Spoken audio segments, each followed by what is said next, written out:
Tai sveiki visi, šiandien servise 007 Landerenzo dujinės įrangos darbų montavimo dirbtuvėse iš Vilniaus klientas atvykęs su Toyota Auris automobiliu, šį kartą ne Priusas, ne Corolla, ne dar kažkoks, būtent Aurisas, pakankamai šiaip rečiau sutinkamas modelis, nors iš tikrųjų gatvėse jų tikrai nemažai, bet jam taipogi sumontavom kokybišką Landerenzo sistemą ir, sakykime, dar net ne pačią paprasčiausią, kliento pageidavimu sumontavom pačią geriausią 4 cilindrų komplektą, kokį galim pasiūlyti.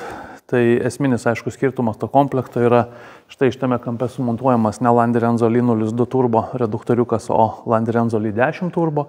Teoriškai 180-200 kW, tai natūralu, kad važiuos ilgai ir nuobodžiai, kol atitarnaus ir išnaudos savo resursą. Atskirai nuo dujų reduktorių sumontuotas Landerenzo skystos fazės filtras bei dujų vožtuvas, tam, kad būtų nesunku prieiti, aptarnauti be abejonės. Dujiniai purkštukai slepiasi po variklio gaubtu, pats gaubtas truputėlį iškeltas, bet vėlgi ant 3 tvirtinimo taškų, be jokių problemų, tvirtai savo vietose. Sumontuojami yra Landerenzo AEB plus dujiniai purkštukai, slėgio davikliukas bei atnaujintas dujinės fazės filtras kartu su specialia talpa surinkimui dervų, purvo, nešvarumų visų. Deja, pastaruoju metu tos dujos nėra labai kokybiškos, tai be abejonės kokybiškas filtras gelbėja tą sistemos ilgaamžiškumą, apsaugo purkštukus nuo papildomo brudo, kurio tenai būti neturėtų. Greta benzininio valdymo bloko turim ir dujinį valdymo bloką sukomplektuotą, tvirtai sumontuotą. Didžioji dauguma mums reikalingų signalų be abejonės yra paimama prieš pat benzininį valdymo bloką, taip kad variklio skyriuje turim pakankamai estetiškai tvarkingą vaizdą. Viskas pagal gamintojo reikalavimus, tokius pačius standartus, kokie yra taikomi, reiškia, montuojant dujinės įrangas į naujas kaip pavyzdys Toyota mašinas, automobilius, kuriuos galima įsigyti netgi su Landerenzo sistema jau visiškai nuo 0 km. Kadangi jau gamintojas taiko garantiją be jokių išlygų iš esmės automobiliams važiuojantiems dujomis su Landerenzo sistema, taip kad mums tikrai nėra sunku ir jaučiamės pakankamai tvirtai suteikdami garantiją savo klientams su lygiai tokia pačia identiška sistema, kurią montuoja ir gamykliškai. Tai visi darbai, kaip minėjau, pagal aukščiausios kokybės standartus, tai yra naudojamos specialios dujinės žarnos, tefloninis jų vidus apsaugo nuo kvapo prasismelkimo žarnų, taip kad jokių kvapų be abejonės nėra ir neturi būti. Dažna problema, plačiai diskutuojama problema. Aišku, problema yra tas didžiulis kiekis tų dervų ir tų kvapnių priedų, kurių yra ten ženkliai turbūt per daug mūsų dujose.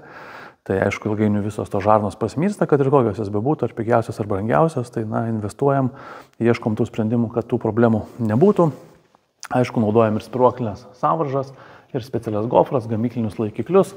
Visą dujinės įrangos laidyną vėlgi adaptuojam konkrečiai šiam variklio skyriui, įvelkam viską apsauginės gofras, tas gofras izoliuojam. Identiškai atrodo variklio skyriuje laidynas originaliai sumontuotas, taip kad stengiamės viską sudėti taip, kad viskas atrodo kiek įmanoma arčiau to gamyklinio montavimo ir tie mūsų komponentai padėti netrukdytų einamiems eksploatavimo automobilio darbams. Tai variklio skyriuje būtų tiek. Dujų perjungimo mygtuką sumontuojam vienoje iš laisvų vietų kairiau vairo. Toks buvo kliento pageidavimas. Štai čia labai gera vieta, puikiai matosi. Neatsispindėti turėtų ir nuo lango, taip kad tikrai labai gera vieta. Pildymas prie benzino užpilimo vietos. Po dangteliu, gražiai, tvarkingai, panaudojami nerūdijančio plieno varžtai, ne savisregiai, kurie pradeda klibėti ir maltis ir paskui koruduoti visi galai. Tvarkingai, niekas nekliba, labai standžiai, labai tvirtai, gražiai užsidaro, pasislepia be jokių problemų. Dujų balioną čia sumontavom, kadangi čia yra baterija, tai po visais daiktais balionas dedasi, tam, kad jį ten tinkamai sudėti bateriją reikia išimti. Yra sumontuotas 47 litrų Bormech dujų balionas.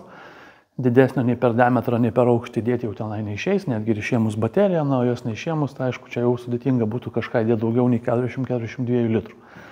Tai pakankamai solidų kiekį automobilis, aišku, nuvažiuos, turbūt labai panašų kūro kiekį turės, kokį turi ir benzino, apie 40-45 litrai berods pats benzino bakas, tai labai panašiai turėsime dujų ir pakankamai solidžiai galėsim važiuoti. Jeigu kažkokį hybridą ar panašų automobilį ar skirtingą vairuojat, kreipkitės, mielai padėsim su kokybišku Landerenzo dujinės įrangos montavimu. Ačiū.